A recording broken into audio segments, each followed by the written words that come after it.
அஸ்ஸலாமு அலைக்கும் வரஹ்மத்துல்லாஹி தஆலா வபரகாத்துஹு. அஊது பில்லாஹி மினஷ் ஷைத்தானிர் ரஜீம். பிஸ்மில்லாஹிர் ரஹ்மானிர் ரஹீம். கதாலிக அர்ஸல்னாக ஃபி உம்மத்தின் கத் கலத்து மின் கப்லிஹா உமம் லிததூ அலைஹிமுல்லதி அவ்ஹைனா இலைக் வஹும் யக்ஃபுரூன பிர்ரஹ்மான் குல் ஹுவ ரப்பி லா இலாஹ இல்லாஹு அலைஹி தவக்கல்து வ இலைஹி மத்தாபு. ஆமன்னா பில்லாஹ் ஸதகல்லாஹு மௌலானல் அலியுல் அதீம். அவ்வாறே நாம் சென்றுவிட்ட உம்மத்துமார்களுக்கு அவர்களுக்கும் சேர்த்தே உங்களை நாம் இறை தூதராக அனுப்பி வைத்திருக்கிறோம். இக்காலையிலே வாழக்கூடிய அந்த உம்மத்துமார்களுக்கும் எதற்காக என்றால் லிதத்லுவ அலைஹிமுல்லதி அவ்ஹைனா இலைக், உங்களுக்கு நாம் வஹி அறிவித்த இந்த இறைமறையை நீங்கள் அவர்களுக்கு ஓதி காட்ட. வஹும் யக்ஃபுரூன பிர்ரஹ்மான், அவர்கள் ரஹ்மானை நிராகரிக்கிறார்கள். நபியை நீங்கள் கூறிவிடுங்கள், அவன்தான் என்னுடைய இரட்சகன், அவனைத் தவிர வணக்கத்திற்குரியவன் யாரும் எனக்கு இல்லை, அவன் மீதே நான் முழு நம்பிக்கை கொண்டிருக்கிறேன், அவன் பக்கமே மீளுமிடம் இருக்கிறது என்று நீங்கள் சொல்லிவிடுங்கள் என்று வல்ல அல்லாஹ் சூரத்துர் ராத் 13ஆம் அத்தியாயத்தில் 30ஆம் வசனமாக பதிவு செய்திருக்கிறான். பெருமானார் ரசூலே கரீம் ஸல்லல்லாஹு அலைஹி வஸல்லம் அவர்களை அவருடைய உம்மத்தாருக்கு இறை தூதராக அனுப்பி வைத்தான். அதற்கு முன்னாலும் கூட லட்சத்துக்கும் மேற்பட்ட இறை தூதர்களை அல்லாஹ் அவருடைய உம்மத்துமார்களுக்கு தூதுவர்களாக அனுப்பி வைத்தார்.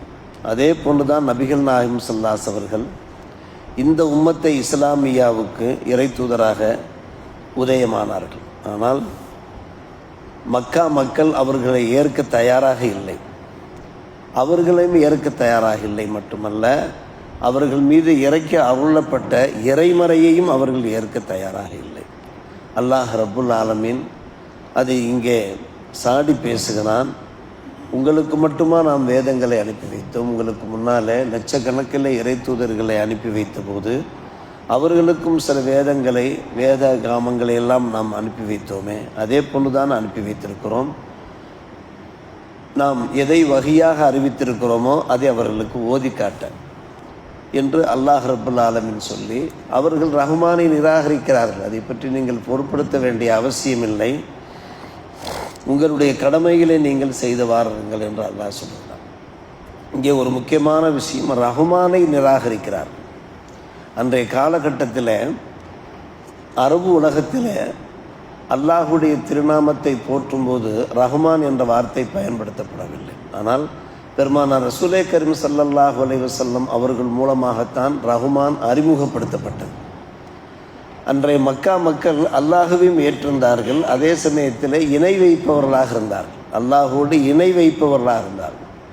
அல்லாஹுவை ஏற்றிருந்த அவர்கள் ரஹ்மான் என்ற வார்த்தையை பயன்படுத்தவில்லை. எனவே பெருமானார் ரசூலே கரீம் ஸல்லல்லாஹு அவர்கள் பிஸ்மில்லாஹிர் ரஹ்மானிர் ரஹீம் ரஹ்மானை பயன்படுத்திய போது அவர்கள் ஏற்க மறுத்தார்கள் என்று நாம் வரலாற்றிலே பார்க்கிறோம். குறிப்பாக ஹுதைபியா உடன்படிக்கை, அந்த உடன்படிக்கையில் பெருமானார் ரசூலே கரீம் ஸல்லல்லாஹு அவர்கள் சில வாசகங்களை எடுத்த மாத்திரத்தில் பதிவு செய்கிறார்கள். இந்த வழமை பிரகாரம் பதிவு செய்கிறார்கள். ரஹ்மானாகிய அல்லாஹ்வின் திருப்பெயரால் என்று பதிவு செய்தார்கள். அதை ஏற்க மறுத்தார்கள். அதில் முக்கியமாக மக்கா குறைஷிகள் சார்பில் ஒப்பந்ததாரராக இருந்தது சஹ்ல் இப்னு அம்ரு என்பவர். அவர்தான் பேசுகிறார், நாயகத்திடத்திலே பேசுகிறார், மக்கா மக்கள் சார்பிலே தூதுவராக பேசுகிறார். இந்த ரஹ்மான் என்ற வார்த்தையெல்லாம் நாங்கள் பயன்படுத்தியது கிடையாது, பிஸ்மிக்கல்லாஹும்ம என்று நீங்கள் சொல்ல வேண்டும், இறைவா உன்னுடைய பெயரால் என்றுதான் சொல்ல வேண்டுமே தவிர ரஹ்மான் என்ற வார்த்தையை நீங்கள் நீக்கிவிட வேண்டும் என்று சொன்னார். இன்னொரு விஷயத்தையும் அவர்கள் பதிவு செய்ய மறுத்தார்கள். அல்லாஹுடைய தூதராகிய முகமது அவர்களிடமிருந்து எழுதி கொடுக்கப்படுகின்ற பத்திரம் என்று அதில் பதியப்பட்டிருந்தது. அல்லாஹுடைய தூதராக நாங்கள் உங்களை ஏற்றுக்கொண்டால் நமக்கு ஏன் பிரச்சனை, உங்களை ஏன் நாங்கள் நிராகரிக்கிறோம், அப்படியே தூதுவராக ஏற்றுக்கொண்டு விட்டால் மக்காவுக்குள் உங்களை அனுமதிக்காத பாவத்திற்கு நாங்கள் ஆளாகி விடுவோமே, உங்களுக்கு அநீதம் இழைத்தவர்களாக ஆகிவிடுவோமே. எனவே நீங்கள் அல்லாஹ்வுடைய தூதர் என்கிற பெயரை எடுத்துவிட்டு அப்துல்லாவுடைய மகன் முகமது என்று குறிப்பிடுங்கள், உங்களுடைய தந்தை பெயரை சொல்லுங்கள், உங்களுடைய இயற்பெயரை நீங்கள் சொல்லுங்கள் என்று அதற்கும் அவர்கள் கண்டிஷன் பண்ணினார்கள். அந்த நேரத்திலேயும் பெருமானார் ரசூலே கரீம் ஸல்லல்லாஹு அலைஹி வஸல்லம் அவர்கள் இணங்கி போனார்கள். அருமை சகோதரர்களை, பெரியவர்களை எதிர்த்து பேசியிருக்கலாம். எதிர்த்து பேச சில சஹாபிகள் தயாரானார்கள். அவர்களை அமைதிப்படுத்தி விட்டார்கள் நாயகம் ஸல்லல்லாஹு அலைஹி வஸல்லம். சில சமயங்களில் நாம் இறங்கி செல்ல வேண்டும், இணங்கி செல்ல வேண்டும் என்பதற்கு எடுத்துக்காட்டாக திகழ்கிறார். அதற்கு பின்னால் நிறைய மாற்றங்கள் ஏற்படும், நிறைய சீர்திருத்தங்கள் ஏற்படும். அதன் அடிப்படையில் சீர்திருத்தங்கள் ஏற்பட்டது, பெரும் மாற்றங்கள் ஏற்பட்டது. அந்த நேரத்தில் நபிகள் நாயகம் ஸல்லல்லாஹு அலைஹி அவர்கள் அந்த சுல்ஹ், சமாதான அடிப்படையில் அவருடைய பேச்சுவார்த்தை சுமூகமான முறையில் அமைய வென்றிருந்த காரணத்தினால இந்த இரண்டு விஷயத்தையும் ஏற்றுக்கொண்டார்கள். ரஹ்மான் என்ற வார்த்தையும் எடுத்தார்கள், அத்தோடு அல்லாஹுடைய தூதர் என்கிற அந்த வார்த்தையும் எடுத்தார். காரணம், அல்லாஹுடைய தூதர் என்பதை தான் அவர்கள் மறுத்து கொண்டிருக்கிறார்கள். ஆனால் அன்றைய காலகட்டத்தில் யமாமா என்கின்ற அந்த ஊர் நாம் அறிந்த ஒரு விஷயம்தான். இங்கே முசைலமத்துல் கذாப், மாபெரும் பொய்யன் என்பது பொருளாம், பிரபல்யமிக்க பொய்யன். அவன் தன்னை நபி என்று தாவா செய்து கொண்டிருந்தான். நபி என்று தாவா செய்து கொண்டிருந்தான். அதன் காரணமாக போர்கள் நிகழ்ந்தன. அந்த போர்களிலே அவன் கொல்லப்பட்டான். ஒவ்வொரு காலகட்டத்திலுமே சில பேர் தோன்றுவார்கள், நான் நபி என்று சொல்வார்கள்.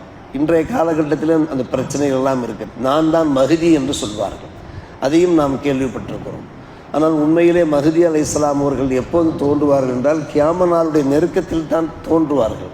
ஆனால் இப்போதே அவர்கள் சொல்ல ஆரம்பிப்பார். அதே போன்றுதான் பெருமானார் ரசூலே கரீம் ஸல்லல்லாஹு அலைஹி வஸல்லம் காலத்திலேயே அவர்களுக்கு போட்டியாக யமாமா என்ற பிரதேசத்தில் முசைலமத்துல் கذாப் என்பவர் தன்னை ஒரு நபி என்று வாதிட்டு கொண்டிருந்தார். வாதிட்டு கொண்டது மட்டுமல்லாமல் ரஹ்மானுல் யமாமா என்று அவர் ஒரு புனைப்பெயரும் சுட்டி கொண்டார். யமாமாவுடைய அன்பாளர், யமாமாவுடைய கிருபையாளர் என்ற புனைப்பெயரையும் சூட்டி கொண்டார்.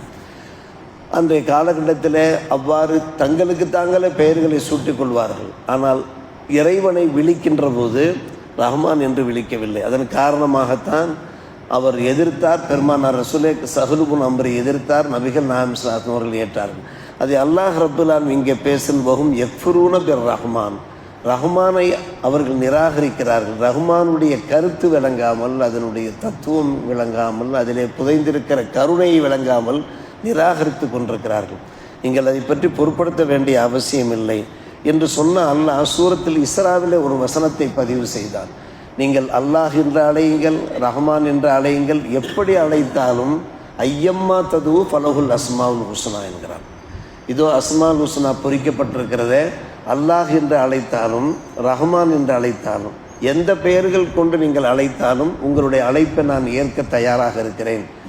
அவனுக்கு அழகிய திருநாமங்கள் உண்டு, அழகிய திருநாமங்கள் உண்டு என்று அந்த ரஹ்மானைத்தான் அவர்கள் நிராகரிக்கிறார்கள். அருமை சகோதரர்களே, பெரியவர்களே, அவர்கள் நிராகரிக்கிறார்கள். நீங்கள் சொல்லிவிடுங்கள், அவன்தான் என் ரப்பு, வணக்கத்திற்குரியவன், அவனை தவிர யாரும் இல்லை. நீங்கள் வேண்டால் நம்பாமல் செல்லுங்கள். அலைஹி தவக்கல்து, அவன் மீது நான் நம்பிக்கை கொண்டுள்ளேன். இலைஹி மத்தாப், அவன் பக்கம்தான் மீளும் இடம் இருக்கிறது என்று நீங்கள் உறுதியாக தெளிவான முறையில் எடுத்து சொல்லிவிடுங்கள் என்று நபியை பார்த்துக்கிறோம். ரஹ்மான் என்ற வார்த்தை சாதாரணமான ஒரு வார்த்தையா? பெருமானார் ரசூலே கரீம் ஸல்லல்லாஹு அலைஹி அவர்கள் தன்னுடைய உம்மத்தாரை பார்த்து கேட்டுக்கொண்டார்கள், உங்களுடைய பிள்ளைகளுக்கு நீங்கள் அழகிய பெயர் சூட்டுங்கள். அப்துல்லா என்று நீங்கள் பெயர் சூட்டுங்கள், அப்துல் ரஹ்மான் என்று பெயர் சூட்டுங்கள், ஹாரிஸ் என்கிற பெயரை சூட்டுங்கள், ஹம்மாம் என்கிற பெயரை சூட்டுங்கள். ஹாரிஸ் என்றாலும் ஹம்மாம் என்றாலும் நல்ல உழைப்பவர், பாடுபடுபவர், ஆக்கப்பூர்வமாக செயல்படக்கூடியவர். ஹம்மாம் என்றால் ஆக்கப்பூர்வமாக செயல்படக்கூடியவர் என்பது பொருளாகும். எனவே அப்துல் ரஹ்மான் என்பது ஒரு பரக்கத்து வாய்ந்த பெயர். ஆனால் மக்கா மக்களுக்கு அதனுடைய அருமை புரியும். ரஹ்மான் என்றால் என்ன அர்த்தம்? அளவற்ற அருளாளன், அளவற்ற அருளான். ரஹீம் என்றால் நிகரற்ற அன்புடையவன். அளவற்ற அருளாளன் என்றால் என்ன அர்த்தம்? இந்த உலகத்திலேயும் அவன் அல்லாஹ் நல்லவர்களுக்கும் தீயவருக்கும் கிருபை செய்யக்கூடிய என்பது பொருளாகும். இதை அவர்கள் விளங்கவில்லையே. அல்லாஹ்வை நிராகரித்த போதும் கூட அவர்களுக்கும் அல்லாஹ் உதவக்கூடியவனாக இருக்கிறான் என்பதை அவர்கள் விளங்கியிருந்தார்கள் என்றால் ரஹ்மான் என்ற வார்த்தையை நிராகரித்திருப்பார்கள். நாம் விளங்குகின்றோம், அல்ஹம்துலில்லாஹ். அதாவது அவர்கள் குஃப்ரில் ஈடுபட்டார்கள். நம்முடைய மக்களில் பலர் தவறான வழிகளில் செல்கிறார்கள். குடிப்பழக்கம் இருக்கிறது, வட்டி பரிவர்த்தனை இருக்கிறது, அது அல்லாத எத்தனையோ தப்பு தாண்டவங்களில் ஈடுபடுகிறார்கள். அவர்களுக்கும் அல்லாஹ் உதவி செய்து கொண்டிருக்கிறான். ரஹ்மானிலே அந்த அர்த்தம் இருக்கிறது. இந்த உலகத்தில் வாழ்கின்ற அத்தனை பேருக்கும் அவர் நல்லவராக இருக்கட்டும் கெட்டவராக இருக்கட்டும் எல்லோருக்கும் அருள் பாலிக்கின்ற அருளாளராக இருக்கிறார் என்பது இதை விளங்காமல் தான் அவர் ரஹ்மான் என்ற வார்த்தையை நிராகரிக்கிறார்கள். நீங்கள் அதை பற்றி பொருட்படுத்த வேண்டியதில்லை என்று. ஆனால் அல்ஹம்துலில்லாஹ், அல்லாஹ் நமக்கு செய்த ஒரு பெரிய பாக்கியம். ஒவ்வொரு காலகட்டத்திலையும் பிஸ்மில்லாஹிர் ரஹ்மானிர் ரஹீம், பிஸ்மில்லாஹிர் ரஹ்மானிர் ரஹீம் என்று நாம் அந்த பரக்கத்து வாய்ந்த பெயர்களை சொல்லுகிறோமே, அதன் மூலமாக நாம் காப்பாற்றப்படுகின்றோம், இரட்சிக்கப்படுகின்றோம். நம்முடைய ரிசுக்கிலே அல்லாஹ் விருத்தி கிடைக்கிறது என்கின்ற அந்த பாடத்தை இந்த வசனத்தின் வாயிலாக நாம் தெரிந்து கொள்கிறோம். என்றைக்கும் நாம் அல்லாஹ் மீது முழு நம்பிக்கை கொண்டு வாழ்வோம். அல்லாஹ் நம்ம எல்லோருக்கும் ரஹ்மத் செய்வானாக. வாஃபிர் தாவானா அல்ஹம்துலில்லாஹி ரப்பில் ஆலமீன்.